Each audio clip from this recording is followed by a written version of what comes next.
할렐루야. 저 오늘도 많이 추워졌는데 여러분들 그 집에 가실 때 그 계단 조심하세요. 마지막 계단에 두 계단이 꽁꽁 얼었더라고요. 그 염화칼슘이 좀 있는지 모르겠네요. 좀 불어났으면 좋겠는데.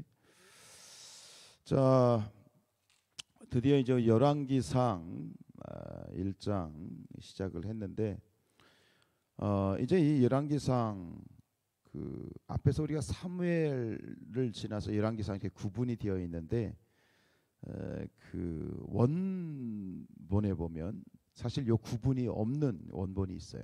그러니까 사실 요게 사무엘 상하와 사무엘서와 열왕기서가 한 책으로 쭉 이렇게 묶어져 있는 것이 이제 원서에 보면 되어 있는데 어쨌든 간에 이제 이 사무엘서는 다윗 왕의 중심에 이렇게 포커스가 되어 있다면 이제 열왕기서는 누구요? 솔로몬. 그러니까 열왕기상 하는 뭐 또 좀 다른 문제이겠지만 어쨌든 이 열왕기서가 총 22장으로 되어 있는데 열왕기상은 두 부분으로도 나눕니다. 전반부는 11장까지 그리고 후반부는 정확하게 이제 11장까지 그다음에 12장부터 마지막 22장까지가 후반부인데 이제 전반부는 이스라엘 통일 왕국의 제 3대 왕인 솔로몬이 드디어 오늘 1장에서 즉위를 했지요. 그래서 이제 가장 이제 이 통일 왕국에 있어서 가장 뭐랄까요? 아름다운 그런 번영을 또 이루었던 그런 왕의 시대를 그리고 있고 12장부터는 이제 11장에 가면 이 솔로몬이 또 타락을 하게 되고 하나님 마음에 또 안 맞는 일이 벌어지게 되는데 결국은 이제 12장에 이 사울, 다윗, 그다음에 솔로몬까지 이루어졌던 통일 왕국이 끝이 나고 이제 이스라엘은 남북으로 분열이 돼 버리죠. 소위 말하는 분열 왕국. 그래서 여로보암과 르호보암, 이 남쪽에는 이제 르호보암이, 그다음에 북쪽에는 여로보암이 이제 즉위를 하면서 지금 우리나라가 남북으로 분단되어서 오고 있듯이 이스라엘은 남북으로 쭉 분열되어지는 그런 분열 왕국으로 가게 되어지는 그것이 이제 열왕기상 12장부터 그 이야기가 펼쳐지게 됩니다. 오늘 1장에서는 이제 다윗의 이제 노년에 있었던 또 한 가지 에피소드, 솔로몬이 즉위를 이제 하게 되어지는 그러한 결정적인 사건. 압살롬이 아버지에게 반역을 일으켰던 것처럼 이번에는 또 실질적인 그러한 장남이었던 아도니아라고 하는 이 아들이 또 영모를 꾀하게 되죠. 그것에 대해서 이제 이 선지자였던 나단을 중심으로 나단 또 바세바 또 일련의 사람들이 결국은 나단이 솔로몬을 이제 그 아도니아가 영모를 해서 지 마음대로 다윗에게 허락도 안 받고 이렇게 왕의 자리에 이제 올랐단 말이죠. 올랐다기보다는 되게 왕이다라고 그렇게 이제 자기들끼리 이제 꾸몄는데 그렇게 이제 자기들이 잔치를 하고 있는 상황 가운데에서 이 나단이 이제 결국 나단은 알고 있는 거죠.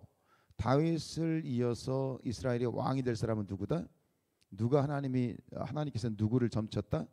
예, 이 솔로몬이 이제 차기 왕이라고 하는 그것이 하나님의 뜻이라는 것을 이제 나단은 알고 있었기 때문에 안 되겠다 싶어서 이제 바세바와 그리고 이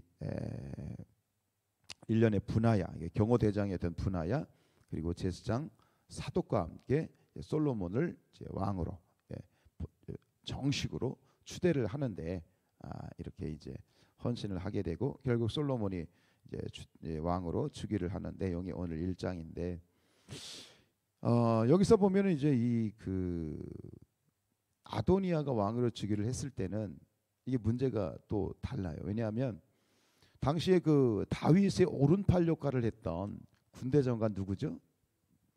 요압이 이제 그 아도니아 편에 붙죠. 그죠? 이거는 이제 굉장히 심각한 문제죠. 요압이 붙고 또 제사장이었던 이 아비아다까지 이제 가세를 하는 그런 상황. 이처럼 이렇게 할 수밖에 없었던 것은 이제 다윗이 굉장히 지금 심히 나이가 많고 굉장히 연로했다. 그렇게 오른팔 같은 요압까지도 이제 배신을 할 정도 되면 다윗의 상태가 만만치 않았다라는 것을 우리가 볼 수 있겠죠. 그래서 1절 보세요. 1절에 보면 다윗 왕이 나이가 많아 늙으니, 굉장히 나이가 많아서 늙었다. 근데 어느 정도였죠? 이불을 덮어도 따뜻하지 아니하였다. 나이가 들면 그렇잖아요. 피가 차가워진다. 그런 말씀 많이 하시는데 맞아요. 이게 지금 다윗이 그런 상태인데, 오늘은 이 앞에 나와 있는 1절로 4절에 나와 있는 이 작은 에피소드에 대해서 우리가 좀 집중하기를 원해요. 뭐냐면 결국 다윗 왕이 나이가 많아서 이제 피가 차가워지고 이불을 덮어도 따뜻하지 아니한 상태에 있게 되어질 때, 결국 이 다윗 왕을 아끼던 신하들이 한 가지 묘안을 이제 방책을 꾸미는 거죠. 왕의 원기 회복을 위해서 하나의 방법을, 그러니까 나름대로의 어떤 그 방책을 세우는데, 그게 뭡니까? 2절에 보면 그의 시종들이 왕께 아뢰되 우리 주 왕을 위하여 젊은 처녀 하나를 구하여, 젊은 처녀 동료죠. 젊은 처녀 하나를 구하여 그로 왕을 받들어 모시게 하고 왕의 품에 누워 우리 주 왕으로 따뜻하시게 하리이다. 이런 어떤 이 늙은 다윗 왕의 원기 회복을 위해서 그 방안으로 이 젊은 처녀를 이제 구해서 드리자. 그래서 3절에 보면 이스라엘 사방 영토 내에 아리따운 처녀를 구하던 중 수넴 여자 아비삭을 얻어 왕께 데려왔어요. 그래서 이스라엘의 모든 처녀들 가운데 미스 이스라엘을 뽑지요. 그래서 뽑힌 여자가 수넴 여자라고, 수넴 여인 아비삭이라고 하는 여인인데, 오늘 우리가 집중해서 함께 묵상하고 싶은 건 4절입니다. 4절에 보면 이 처녀는 심히 아름다워 그가 왕을 받들어 시중 들었으나 왕이 잠자리는 같이 하지 아니하였더라.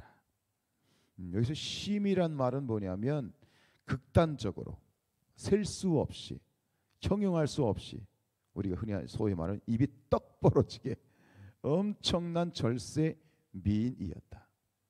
절세 미인이라고 하면 육체적으로도 굉장히 섹시함을 의미합니다. 그런데 오늘 다윗은 굳이 이 이야기를 왜 썼을까요? 왕이 잠자리는 같이 하지 아니하였다. 동침하지 않았다는 얘기입니다. 한편으로 그렇습니다. 왕이 너무 늙어서 이제는 뭐 기력도 없어서 이 동침할 수 없을 만큼 노쇠하고 정력이 소진되었기 때문이다라고 그렇게 말할 수도 있겠습니다. 그런데 이것은 단순히 그런 문제가 아니라는 것이죠. 결국은 이 아비삭과 이 다윗이 동침하지 않은 것은 말 그대로입니다. 동침하지 못한 것이 아니라 동침하지 않은 것이다. 결국은 다윗이 이 일부러 자신의 경건을 유지하기 위해서 동침을 원하지 아니했다라고 우리는 볼 수 있습니다. 왜냐하면 다윗은 그의 인생 가운데 가장 치명적인 사건이었던 이 밧세바라고 하는 여자와의 간음 사건, 그 부분 때문에 왕은 끊임없이 그 이후에 이제 왕 자신뿐만 아니라 그로 말미암아서 이제 이스라엘 이 왕국이 계속된 어떤 이 후폭풍을 맞지 않습니까? 뭐 암논, 그러니까 이 그런 어떤 성적인 문제가 그 집안이 계속되는 거잖아요. 암논이 이복 동생 다말을 추행을 하고 결국 다말을 버리고, 그것 때문에 압살롬이 이제 암논을 죽이고, 이후에 결국 압살롬이 다시 자기 반역을 일으켜서 아버지 목에 칼을 겨누고, 그 압살롬이라는 녀석이 왕이 된 다음에 그 예루살렘에 들어와서 가장 먼저 한 일이 뭐예요? 아버지 다윗의 첩들이 10명이잖아요. 그 첩들을 백주 대낮에 백성들이 보는 앞에서 추행을 한 거예요. 그리고 결국 압살롬이 또 죽게 되고, 이러한 모든 일련의 문제들이 발생하고 그 폭풍이 불어닥친 이유는 뭐예요?